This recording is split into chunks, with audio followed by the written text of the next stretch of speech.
अस्सलाम वालेकुम। Welcome to my channel Muskan voice. तमाम वीडियो अपडेट्स के लिए मुस्कान वॉइस को सब्सक्राइब करके बेल नोटिफिकेशन ऑन कर दें। अगर आपको भी इस तरह की कहानियाँ सुनना पसंद है तो मुझे फॉलो करें। यह आज से 10 साल पहले की बात है। उस समय मैं नमाज रोज़े की कतई पाबंद नहीं थी। नमाज तो कभी कभार अपनी दादी और अम्मा की नसीहतों की वजह से पढ़ ही लिया करती थी, लेकिन रोज़े रखने में सदा और डंडी मर जाया करती थी। मजहब केवल कुछ मजहबी किताबों तक ही सीमित नहीं था।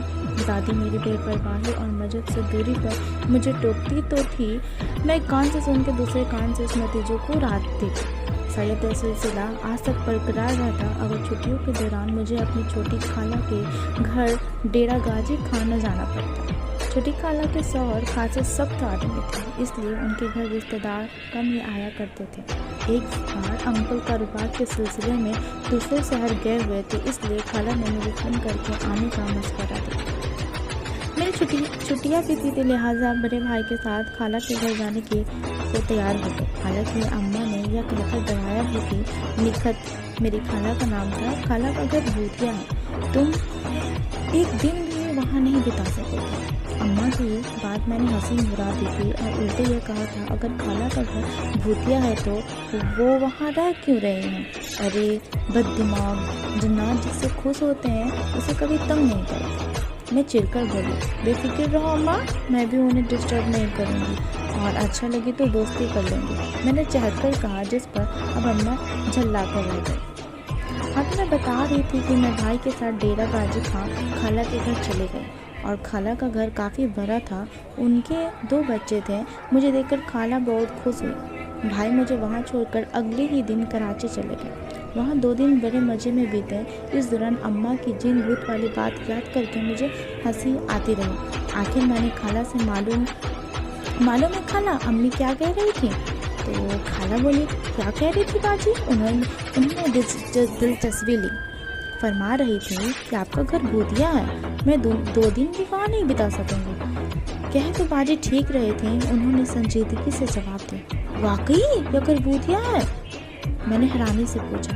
हाँ मीना, यह सच है, यह हमारी सास का पुश्तैनी घर है।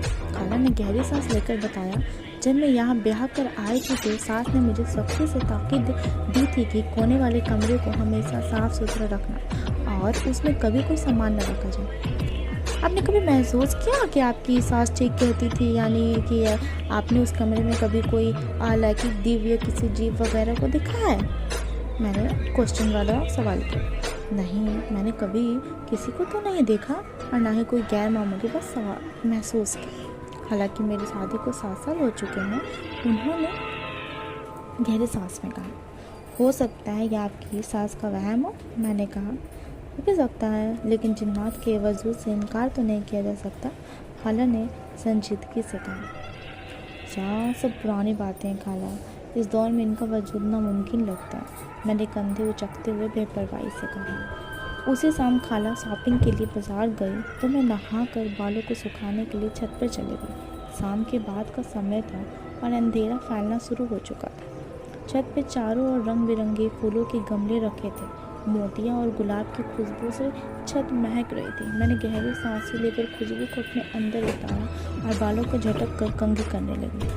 थोड़ी देर ही गुजरी थी कि मुझे अपने चेहरे पर किसी की नज़रों की तफ्तीश का एहसास हुआ। मैंने इधर उधर नज़र दौड़ाई कि हो सकता है कोई अपनी छत से नज़ारा कर रहा हो, लेकिन यह ख्याल बिल्कुल गलत था।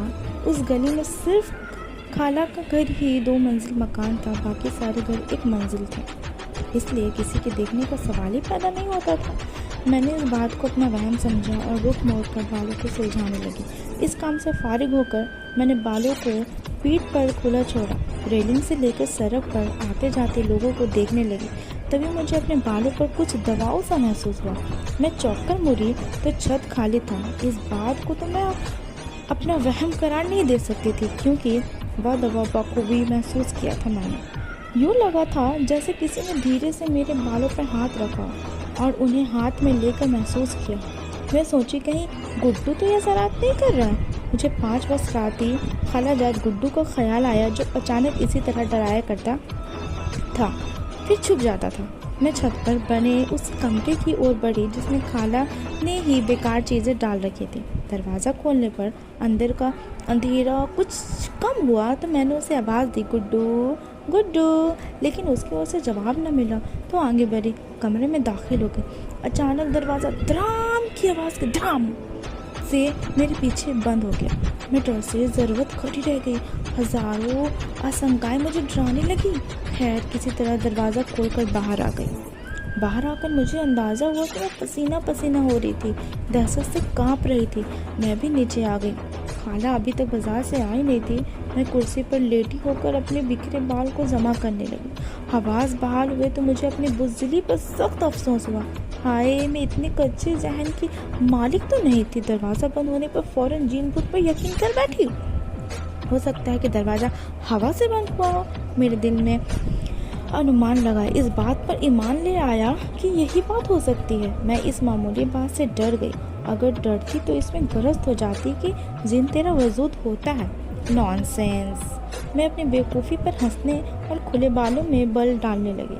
उसे आगे करके जब भी मैंने और बल देने चाहा तो उसने मुझे अपने बालों से बेहद दिल फरेब खुशबू आती हुई महसूस हुई।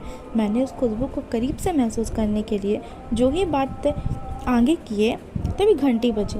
खाला के आगमन का एहसास करके मैंने बालों को पीछे छोड़कर दरवाजे की ओर बढ़ गई। बाद में उनकी बातों में गुम होकर मुझे उस खुशबू का ख्याल ही ना रहा जो मेरे बालों से आ रहे थे। उसी रात अचानक मेरी आंखें खुल गईं। मैंने सफ़ेद लिबास में किसी को अपने बेड के करीब से गुजरते देखा। क्योंकि कच्ची नींद का